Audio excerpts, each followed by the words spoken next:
শেখ হাসিনার ভাষণের প্রতিক্রিয়ায় সারা দেশে ভাঙচুর অগ্নিসংযোগ করেছে বিক্ষুব্ধ ছাত্র জনতা। চাঁপাইনবাবগঞ্জ ও নারায়ণগঞ্জের পরিস্থিতি জানবো আমাদের সহকর্মী তারেক রহমান ও বিল্লাল হোসেনের কাছ থেকে। প্রথমে চলে যেতে চাচ্ছি চাঁপাইনবাবগঞ্জে, সেখানে আছেন তারেক রহমান। তারেক, এখন চাঁপাইনবাবগঞ্জে কি ধরনের পরিস্থিতি বিরাজ করছে জানাবেন?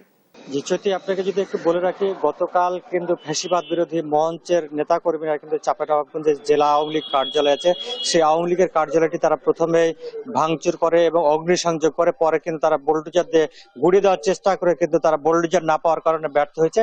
পরবর্তীতে কিন্তু জেলা আওয়ামী লীগের যে সাধারণ সম্পাদক এবং সাবেক সংসদ সদস্য আব্দুল ওদুদের বাড়িতে তারা কিন্তু ভাঙচুর এবং অগ্নিসংযোগ চালায়। তাদের আজকে কিন্তু কর্মসূচি ছিল এই বুলডোজার দিয়ে একটি আওয়ামী লীগের জেলা অফিসে কার্যালয় গুড়িয়ে দেওয়া এবং আব্দুল ওদুদের যে বাড়িটি আছে সেই বাড়িটি তারা কিন্তু গুড়িয়ে দেওয়ার কিন্তু কর্মসূচি নিয়েছিলেন। আপনাকে যদি একটু দেখাতে চাই, কি জেলা আওয়ামী লীগের কার্যালয়ের পাশে আমরা এই মুহূর্তে অবস্থান করছি।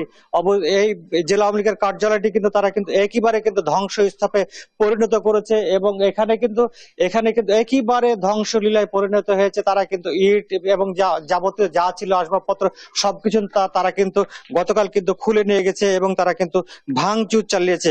আপনাকে যদি একটু বলি যে এই জেলা আওয়ামী লীগের কার্যালয়টি কিন্তু গত 5 আগস্ট প্রথমে কিন্তু ভাঙচুর এবং অগ্নিসংযোগ করা হয়। এরপর পরে কিন্তু গতকালকে কিন্তু ভাঙচুর এবং অগ্নিসংযোগ করা হয়েছে এবং সমস্ত মালামাল কিন্তু একেবারে আগুন দিয়ে পুড়িয়ে দেওয়া হয়েছে এবং এর পাশে একটি ক্লাব ছিল, সেই ক্লাবটি কিন্তু তারা ভাঙচুর করেছে।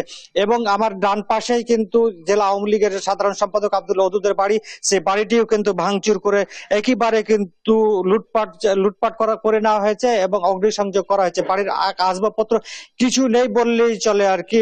কিছুক্ষণ আগে আমাদের সাথে কথা হয়েছিল বৈষম্য বিরোধী অর্থাৎ ফ্যাসিবাদ বিরোধী মঞ্চের নেতা কর্মীদের সাথে। তারা কিন্তু বলছেন যে এই জেলা আওয়ামী লীগের কার্যালয় এবং আব্দুল ওদুদের বাড়ি তারা কিন্তু গুড়িয়ে দেবেন। সেই ক্ষেত্রে একটি তারা আশ্বস্ত করতে পেরেছিলেন কি যে কোনো পক্ষই যেন লুটপাট না করতে পারে, কেউ কোনো পক্ষই যেন ফায়দা লুটতে না পারে, সে বিষয়টি তারা কিন্তু দেখভাল করছে। যে আমরা এবার একটু যেতে চাই নারায়ণগঞ্জে, সেখানে খবর জানাতে অপেক্ষা করছেন আমাদের সহকর্মী বিল্লাল হোসেন। যে বিল্লাল, আপনি একটু জানাবেন নারায়ণগঞ্জের অবস্থা কি? তারেক, সারা দেশের মতো আসলে নারায়ণগঞ্জের পরিবেশও কিন্তু গতকাল অনেকটা উত্তপ্ত ছিল।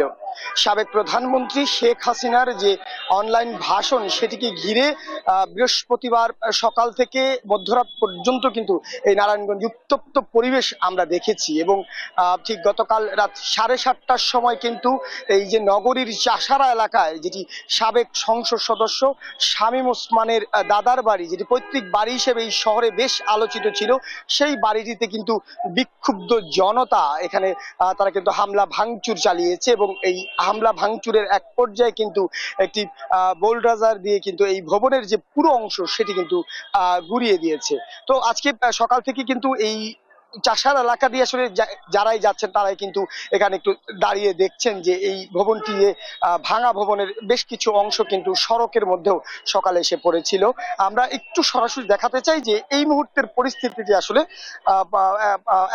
পূর্ব পাশে এক ভবনটি হেলে পড়েছে এবং পশ্চিম পাশের অংশ কিন্তু পুরোপুরি ভাঙা। তবে সকাল থেকে কিন্তু আজকে এখন পর্যন্ত কোনো ধরনের এই ভবনটির আশেপাশে বিক্ষুব্ধ জনতা কিংবা জনসাধারণের যে বিক্ষোভ সেটি কিন্তু এখানে আমরা দেখতে পাইনি।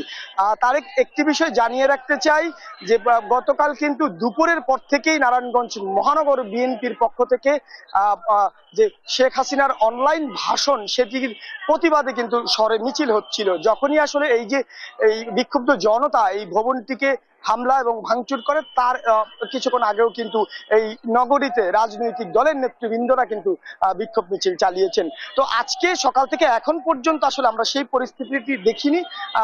এখন পর্যন্ত আসলে এই যে ভাঙা ভবনটি সেটি এখানে পড়ে আছে এবং পরিবেশ অনেকটাই আসলে আজকের পরিবেশ কিছুটা শান্ত রয়েছে।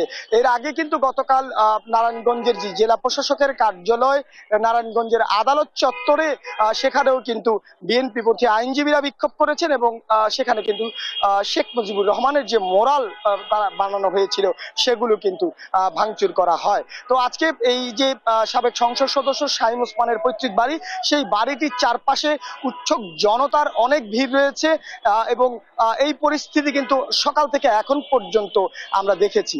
এই হচ্ছে আমার কাছে নারায়ণগঞ্জ থেকে সার্বিক স্টুডিওতে চৈতি। বিল্লাল, ধন্যবাদ আপনাকে।